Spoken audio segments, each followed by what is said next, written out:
Yeah. I wasn't a drinker until I got involved with the Russian mafia. I was not a drinker at all. You're involved with the Russian mafia? No, you never heard that story? I'll tell you the story. Are you really? Yeah, you know that story. No, Bert, I don't know this. What? This is so good. You're the one person. The first time I ever told this story on radio was on Randy's show on TV7.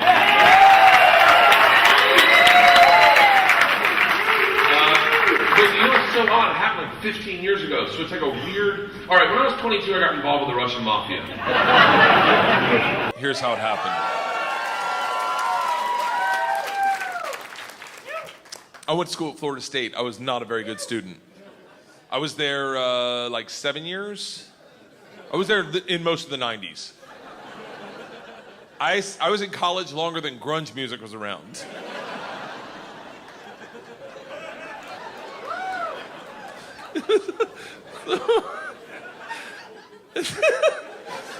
So, this is how bad of a student I was. One time, I signed up for a Russian class thinking it was Spanish, and it took 3 classes before I realized, I don't think this is Spanish.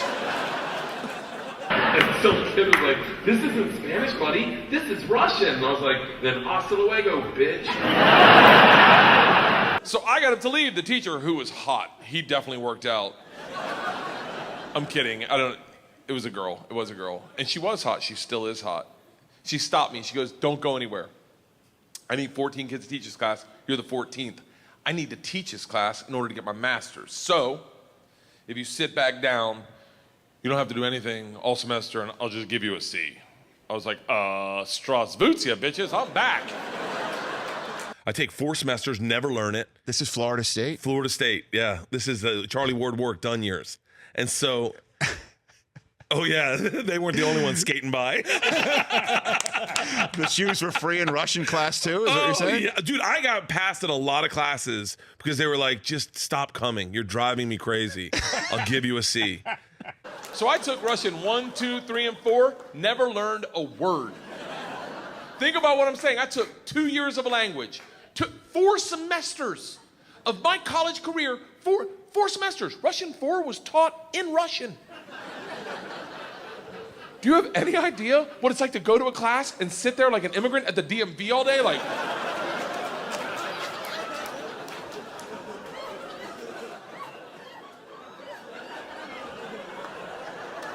the end of Russian 4, same teacher pulls me aside. She's like, we're taking a trip to Russia. If you go, you'll get a minor. I was like, okay, hold on. You know, I can't really speak, read, write, or understand the language, right? She's like, I'm fucking well aware of that. You gotta remember, I was taking tests in a language with which I was unfamiliar with their alphabet. Do you have any idea what it's like to take a test and make up hieroglyphics? And the answer is star, circle, hashtag shoe.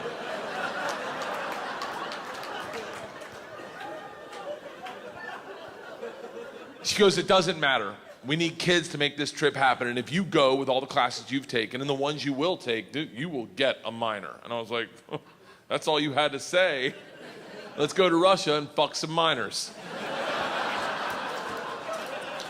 It was different minor, obviously. Learned that the hard way. So we went to Russia in 1995. This is when the mob ran everything, and they told us that our very first night. They're like, listen, we've paid off the mafia to keep you safe. I'm in St. Petersburg, Russia going, this trip just got fucking awesome. The word for gangster in Russian is banditi. They go, these banditi are gonna live with us. They're gonna walk you to class. They're gonna walk you back from class. They're gonna take you on field trips, walk you back from field trips. Do not speak to them. They're in the mafia. You don't look at them. You don't make eye contact. If they try to talk to you, you're like, oh, and all I'm hearing the whole time is, let's get to know these motherfuckers. And they were my neighbors, so the first night I grabbed a bottle of vodka and a 6-pack of Baltic, which is their beer. And I planned a sentence. I was going to say, Strasvutia, меня зовут Bert, очень приятно, я работаю кошка. That's what I was going to say. Does anyone speak Russian in here?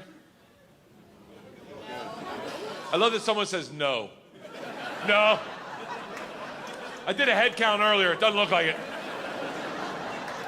I'll tell you what the sentence says. It's a badass sentence. I worked all day on it. Hello, my name's Bert. It's very nice to meet you. I work pussy. Kind of. It really means I work with cats. I didn't know the fucking language. What do you expect? It doesn't matter, because the second the door opens and I'm face to face with a real Russian gangster with the wife beater and the tattoos with the track pants and the cigarette. And I froze, and he just went, "Shto," like, what the fuck do you want? And he just stares me up and down. A frat boy from Florida State. I was wearing a fanny pack. I panicked. And everything I had planned on saying flooded my head. And all I said to him in Russian in his doorway was, "I am the machine." As an accident. As an accident. And for anyone Russian, I meant to say, "I'm the man," which is Yamashina. But I said Yamashinu, which means, technically, I'm a car. He started laughing. He goes, "What the fuck did you just say?" I was like, "I'm the machine!" He grabs me and he goes, "Come in and tell my friends." Brings me in a room full of 9 Russian gangsters drinking and smoking and just goes, "Stop! Tell them what you said." Now I'm like, fuck it. I'm the machine! They looked at each other, looked at me, and they're like, fuck it, he's the machine! And I became the machine, and these guys loved me. And then we partied, we became best friends. Every night they ran our trip. They could walk into my class and go, "Machine, pойдем," and I'd just leave class. But all I knew how to say in their language was, "I'm the machine!" And I fuck cats.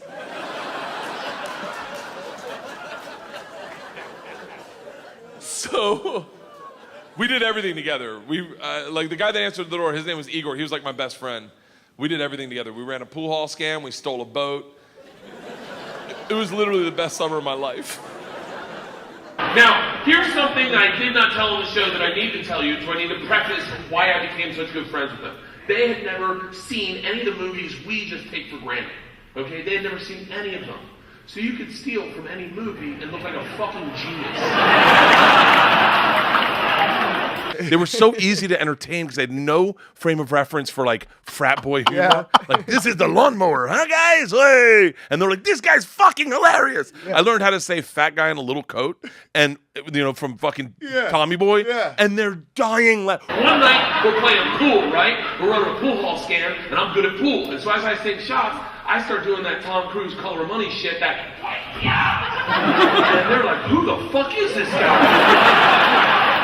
And my buddy Igor like, "He's a machine." And then one day, the whole class is taking a trip to Moscow. It's an overnight train trip. And I say to Igor, I go, "This is going to be a blast. We got to be in the same cabin." And he goes, "I can't go." I said, "Why not?" And he goes, "Different mafia runs train, different mafia runs Moscow." I said, "Well, hold on. What's that mean for me?" And he goes, "Don't worry. I set up banditi. I tell them about you. They'll take care of you." Sure enough, we get to the train station, and he introduces me to my 2 new gangsters, Igor and Igor. Yeah, there weren't a lot of names in Russia. And he says to me, he goes, "Guys, this is the machine. If you give the machine vodka, you'll have a great time." The big ear of the 2 Igors looks like a kid on Christmas. He's like, "Oh, I can't wait to play with a machine."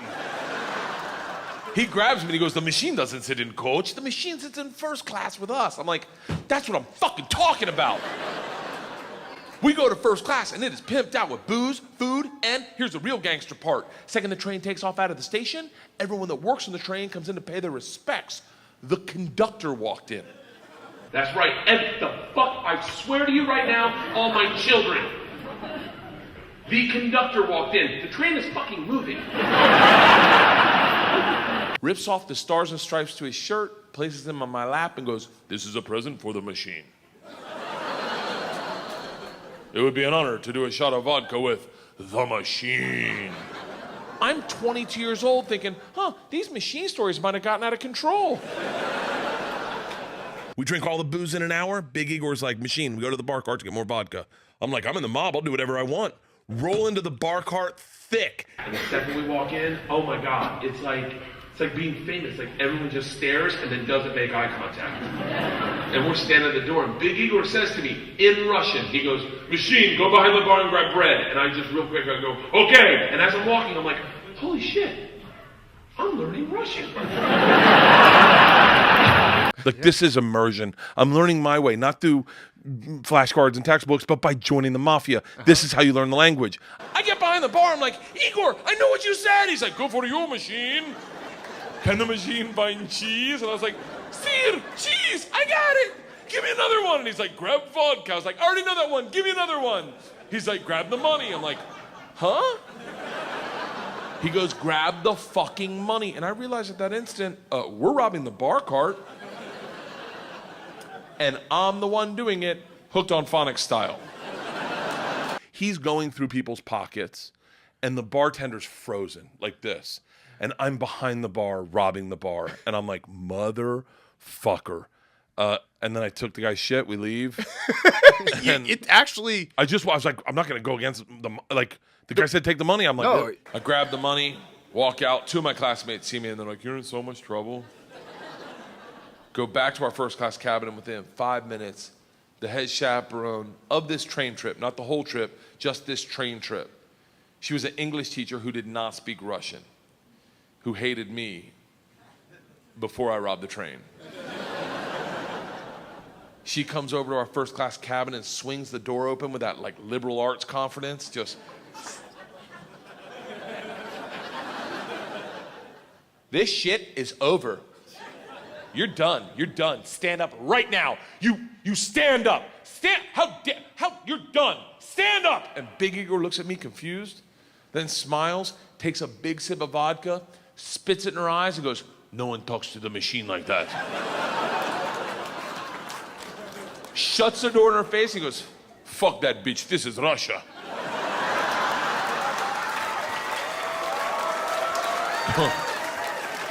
Don't worry, machine, when it gets dark, we have good time. I'm like, what the fuck are we doing when it gets dark? Oh, it's an all-night train trip. Yeah. It isn't even dark yet. Yeah. Reaches into his pocket, pulls out a ring of keys. He's like, we're robbing the whole fucking train. I'm a good person.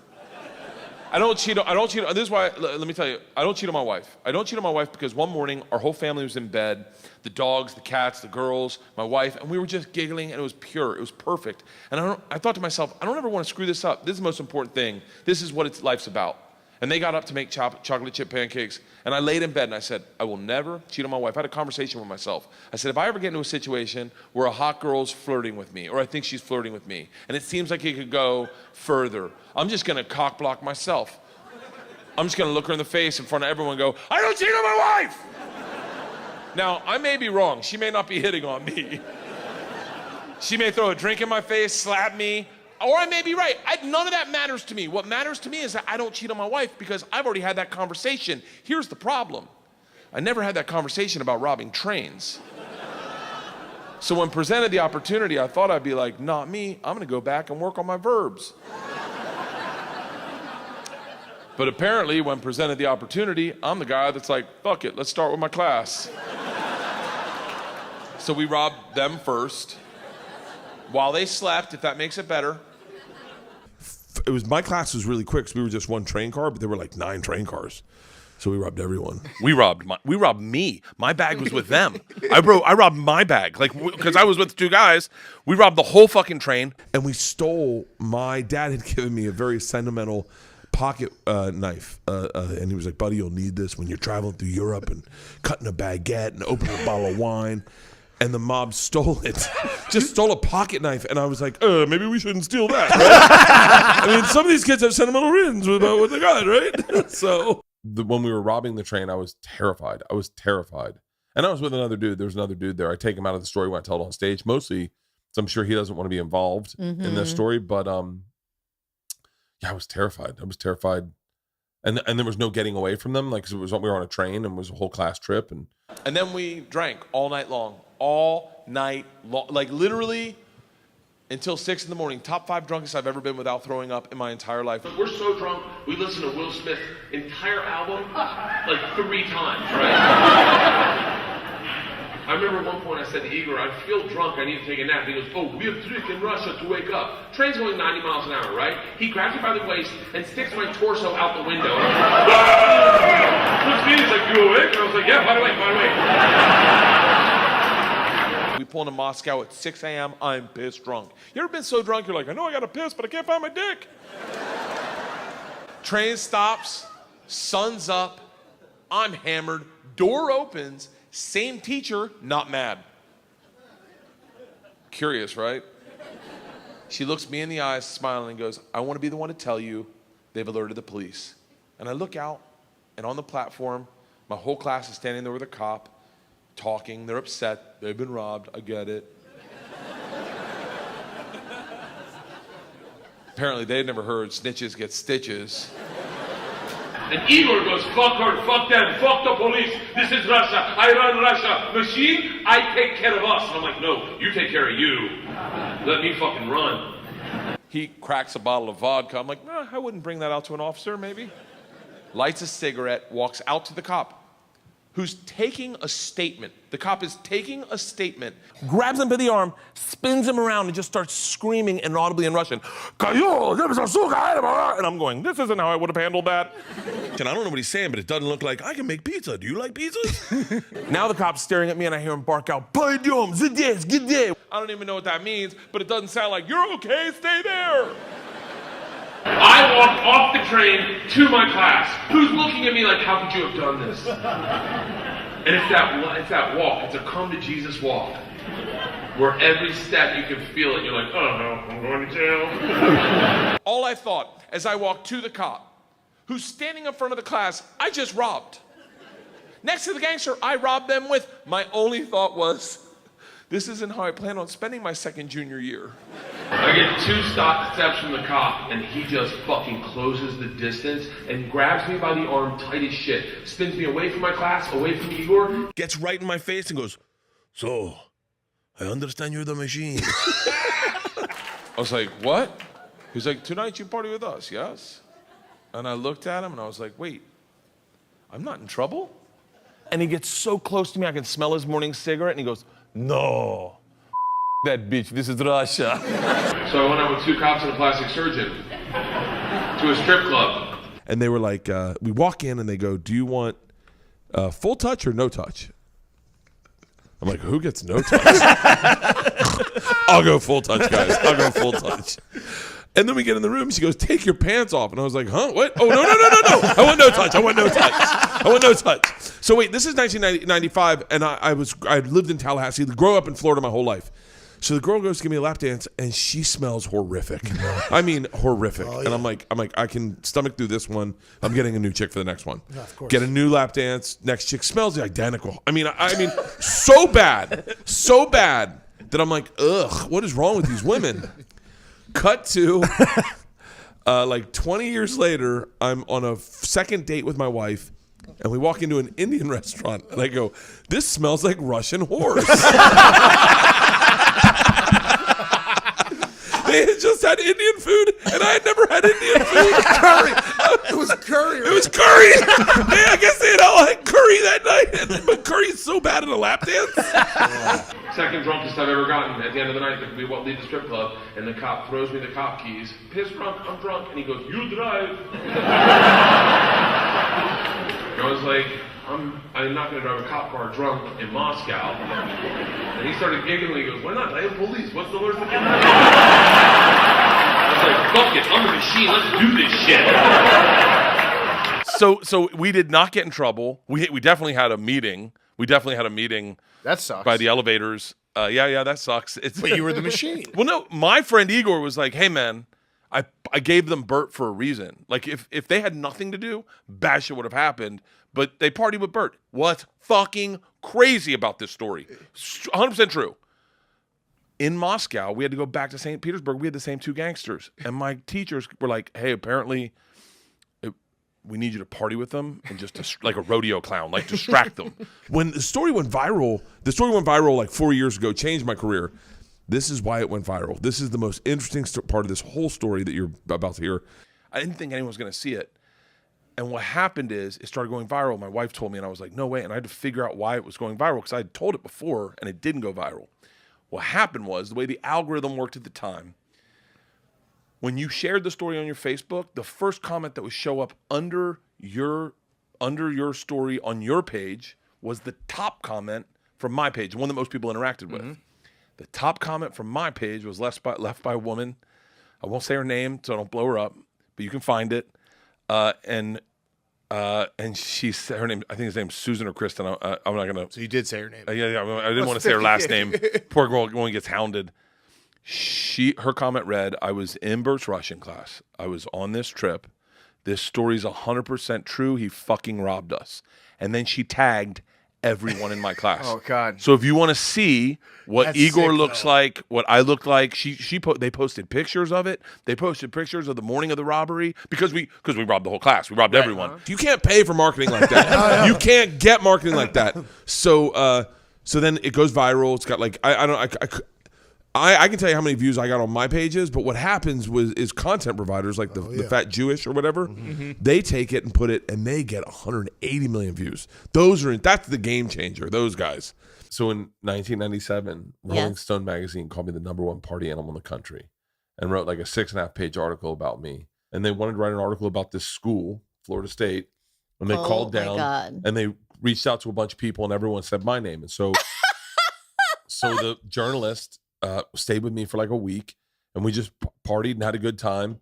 From that article, I decided to do stand-up. I did my first night of stand-up. It gave me the confidence to move to New York because I had this big article, and Oliver Stone his company had optioned the rights to my life, and I met Oliver Stone. But apparently, one of the writers that was working on the script to your life ends up changing some of the names and selling it to National Lampoon, and that becomes National Lampoon's Van Wilder, starring Ryan Reynolds. Supposedly. I did nothing with this. Like, just so you know, once that option cleared out, I didn't have anything to do with the movie Van Wilder. I had nothing to do. I didn't write it, didn't star in it, didn't produce it. But yeah, National Lampoon's comes out, Van Wilder, and I get a phone call from my agents and my managers. 15, 18 years later, I take a meeting, and I sit down, and I'm like, I don't know who these people are. They want to do a sitcom with me.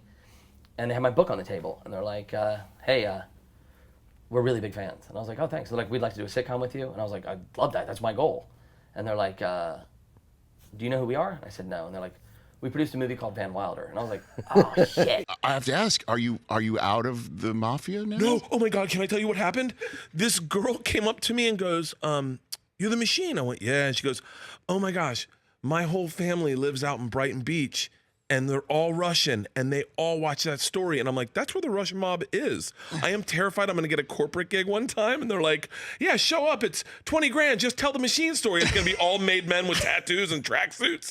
No, I haven't talked to anyone in the mob in a while. But then you think, I wonder if Putin is like, he knows Rogan because he loves MMA. Right. I wonder if at any point someone said to Putin, "Hey, you got to hear this Machine story. It's pretty fucking good." And then he's always shirtless, right? Yep. I'm always shirtless. It's like at one point I'm wondering if I'll get the call like, "Hey, someone wants to have drinks at you and it'll be Putin." I would love that. See, that's the problem. I want to party with like Kim Jong-un, Putin, all the people hate. I think I get along well with.